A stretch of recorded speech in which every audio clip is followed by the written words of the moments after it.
نام ہے ارادے کو نشوونما بنانے کرنے.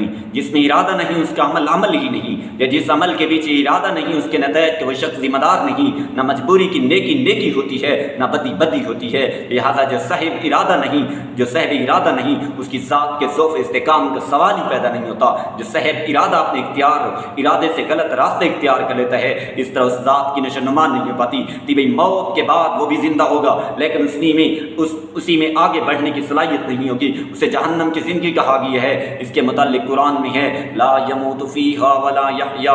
اس میں نہ وہ مردوں میں شمار نہ وہ مردوں میں شمار ہوں گے، نہ زندوں میں نہ موت آئے گی نہ زندگی نصیب ہوگی. موت اسی لیے نہیں کہ وہ طبی موت کے بعد زندہ کر دیے گئے، زندگی اس لیے نہیں کہ زندگی نام حرکت ارتقا کا ہے. جس زندگی میں نشوونما نہیں وہ زندگی نہیں. قرآن میں ہے ایسا شخص حسرت سے کہے گا اے کاش میں نے اپنی زندگی کے لیے پہلے سے کچھ بھیج دیا ہوتا.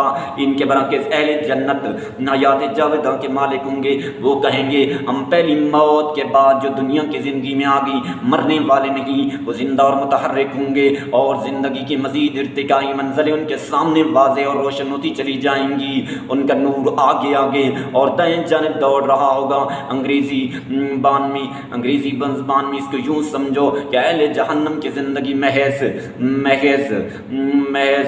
سروائیول آفٹر ڈیتھ ہوگی، اور اہل جنت کی زندگی مورٹیلٹی جو ہر انسان کو بطور استحقاق نہیں ملے گی بلکہ اسے اپنی حسن عمل سے حاصل کرنا ہوگی. سروائیول غلط روش زندگی کے تباہ کن نتائج کے احساس شدید کے لیے ہے، اور مورٹیلٹی زندگی کے مزید اور نہایت خوشگوار ارتقائی منازل طے کرتے ہوئے آگے بڑھتے چلے جانے کے لیے ہے. مادی تصور حیات انسان کو یہی بتاتا ہے زندگی بس اسی دنیا کی زندگی ہے. ہم مرتے ہیں اور پیدا ہوتے ہیں اور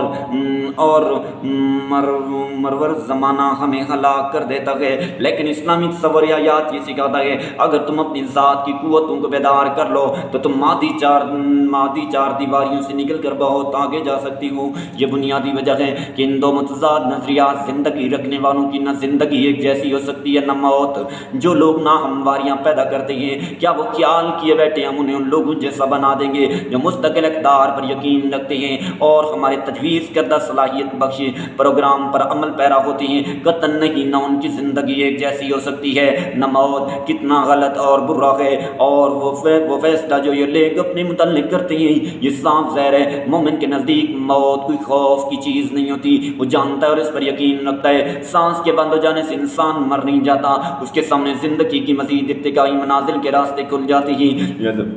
موت اس کے نزدیک بلندیوں کا زینہ ہوتی ہے. یہی وجہ ہے کہ قرآن نے موت کو معیار صداقت قرار دیا ہے. وہ یہ مخالفین سے کہتا ہے کہ اگر تم اپنے دعوے میں سچے ہو تو حق کی مدافعت میں مر جانے کی تمنا کر کے دکھاؤ. کسی مل قدر کی حفاظت میں جان وہی دے سکتا ہے جسی سمر کا یقین ہو. اس طرح مر جانے سے انسان کو یاد جاوید حاصل ہو جاتی ہے. یہی ہیں جن کے متعلق قرآن نے کہا ہے جو اللہ کی راہ میں جان دے دیں ان کے متعلق یہ مت کہو کہ وہ مر گئے ہیں، وہ زندہ ہی، لیکن تم اپنے شعور کی موجودہ سطح پر ان کی زندگی کی کیفیت و ماہیت کو نہیں سمجھ سکتے. یہ ہے وہ طریقہ یا راست جس انسان کو ہمیشہ زندہ رہنے کی آرزو پوری ہوتی ہے. اس مقام پر اتنا سمجھ لینا ضروری ہے کہ انسان کی حیات جاودہ اس طرح ابدی نہیں ہو سکتی جس طرح ذات خدا ابدی ہے. لیکن اپنے شعور کی موجودہ سطح پر ہم یہ بھی نہیں کہہ سکتے انسانی ذات کا منتہا کیا ہوگا.